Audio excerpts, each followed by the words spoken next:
ایک دیہاتی کا حضور صلی اللہ علیہ وسلم سے عجیب سوال۔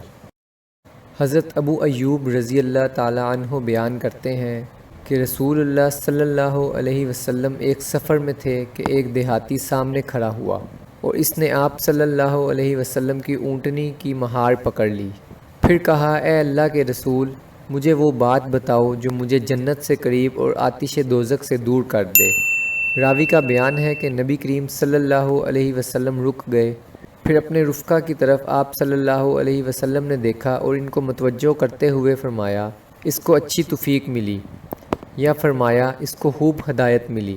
پھر آپ صلی اللہ علیہ وسلم نے اس دیہاتی سے فرمایا، ہاں ذرا پھر کہنا، تم نے کس طرح کہا؟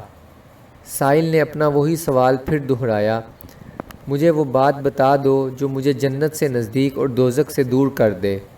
تو نبی کریم صلی اللہ علیہ وسلم نے فرمایا، صرف اللہ کی بندگی کرتے رہو اور کسی چیز کو اس کے ساتھ شریک نہ کرو، نماز قائم کرتے رہو، زکوٰۃ ادا کرتے رہو اور صلہ رحمی کرتے رہو۔